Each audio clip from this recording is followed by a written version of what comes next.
ओम नमः। आज हम बात करेंगे अल्जाइमर के बारे में। सबसे पहले तो हम ये फ़र्क जान लें कि अल्जाइमर और डिमेंशिया में क्या अंतर है। अल्जाइमर और डिमेंशिया में सबसे बड़ा अंतर यह है कि डिमेंशिया एक सिंड्रोम है जबकि अल्जाइमर डिसीज़ है। हालांकि दोनों बीमारियों के लक्षण एक जैसे हो सकते हैं, लेकिन कई ऐसे लक्षण भी दिखाई देते हैं जिसमें डिमेंशिया और अल्जाइमर के बीच भेद जानने में सहायता मिलती है। कोई भी सिंड्रोम किसी खास बीमारी के लक्षणों का एक समूह होता है जिसका अपने आप में कोई निश्चित निदान नहीं होता है। अल्जाइमर ज़्यादा सोचने और व्यवहार संबंधी समस्या ये पैदा करता है।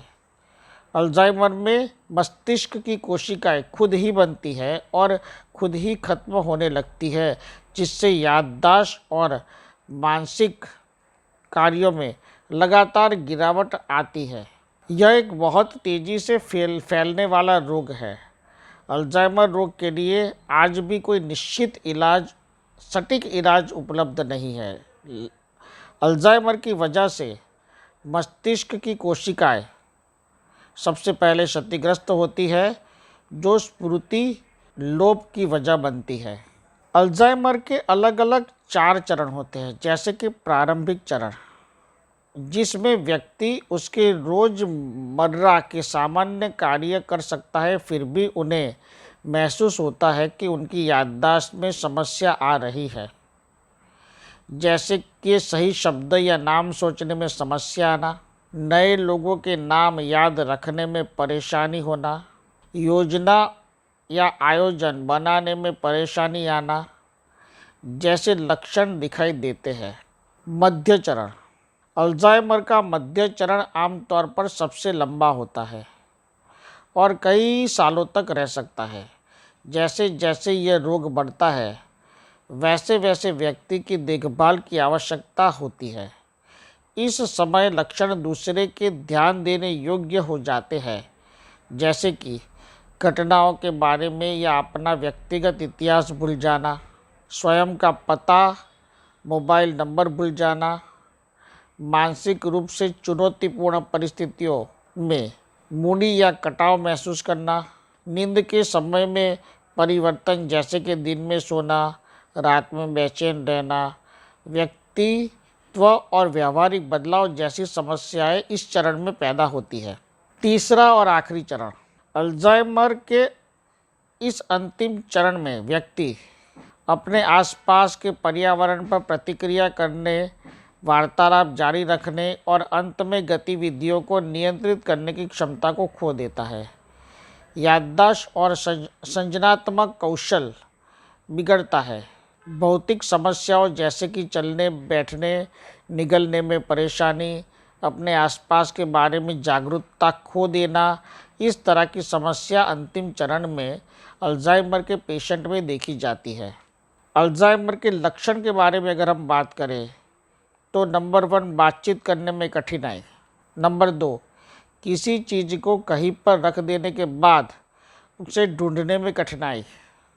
नंबर 3, दूरी निर्धारित करने और रंगों में अंतर करने में परेशानी। 4, समय का ध्यान ना रहना। 5, सामाजिक गतिविधियों से अलगाव जैसे लक्षण देखने को मिलते हैं। मध्यम लक्ष्य यानी कि दूसरे चरण के लक्षण, इसमें अल्जाइमर के रोग मस्तिष्क के अधिक क्षेत्रों में फैल जाता है। इसकी वजह से परिवार और दोस्तों को भी आपकी सोच और व्यवहार में परिवर्तन दिखने लगता है। उसमें नंबर 1, नए कार्यों को सीखने या नए एवं अप्रत्याशित परिस्थितियों से निपटने में असमर्थता। 2, भाषा की समस्या, पढ़ने, लिखने एवं संज्ञाओं को साथ काम करने में कठिनाई। 3, व्यवहार के लक्षणों की गड़बड़ी, जैसे कि बेचैनी, हताशा, उत्तेजना, चिंता, रोना और भटकना। 4, वहम, भ्रम, संदेह, चिड़चिड़ापन या पागलपन जैसी परिस्थिति का निर्माण होना। 5, विचारों को व्यवस्थित करने और सतर्क रूप से सोचने में कठिनाई जैसे लक्षण दूसरे चरण में यानी कि मध्यम चरण में दिखाई देते हैं और अल्जाइमर के अंतिम चरण में गंभीर लक्षण दिखते हैं, जैसे नंबर 1 वजन घटना, नंबर 2 दौरे पड़ना, नंबर 3 मूत्राशय और आंत्र नियंत्रण की कमी, 4 कराहना, आहे भरना, 5 त्वचा के संक्रमण, 6 निगलने में कठिनाई। तो इस प्रकार अल्जाइमर के अंतिम चरण में व्यक्ति की हालत बहुत गंभीर बन जाती है। अल्जाइमर के रोग जिसे हो शुरुआती लक्षण दिखने पर ही उसके रिलेटेड डॉक्टर का ओपिनियन लेना चाहिए और दवाइयाँ लेनी चाहिए। साथ में अल्जाइमर के रिलेटेड जो मैं मंत्र शक्तिपात आपको दे रहा हूँ उसे आपको सुनना है और यह मंत्र शक्तिपात पेशेंट को लगातार दिन में एक बार सुनाना है। एक बार ये मंत्र शक्तिपात पेशेंट को सुनाना है। अगर पेशेंट कोऑपरेट नहीं करे तो आप इस मंत्र शक्तिपात को वो जब सो जाए तब भी सुना सकते हैं। मंत्र शक्तिपात श्रवण करें।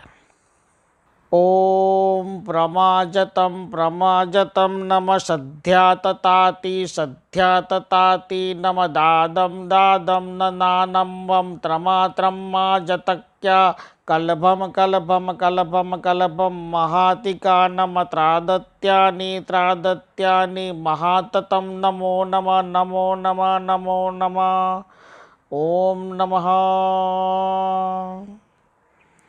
अल्जाइमर के पेशेंट खुद इस मंत्र शक्तिपात का श्रवण करेंगे तो मैं यकीन से कह सकता हूँ कि उनके अल्जाइमर के प्रॉब्लम में परिवर्तन आएगा और ये रोग बढ़ने से रुकेगा और आप जितने भी प्रॉब्लम में है उससे प्रॉब्लम आगे नहीं बढ़ेगा और हो सकता है कि आप फिर धीरे धीरे करके नॉर्मल अवस्था में भी आ सकते रहे।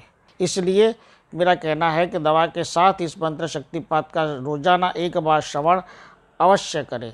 ओमकार का दिव्य चैतन्य और आशीर्वाद आप पर बना रहे, ऐसा मेरा आशीर्वाद है। ओम नमः ओम नमः ओम नमः। सद्गुरु ओम ऋषि प्रीतेश भाई यूट्यूब चैनल पे सब्सक्राइब कीजिए, बेल आइकॉन दबाएं और आने वाले लेटेस्ट वीडियो आप देख सकते हो।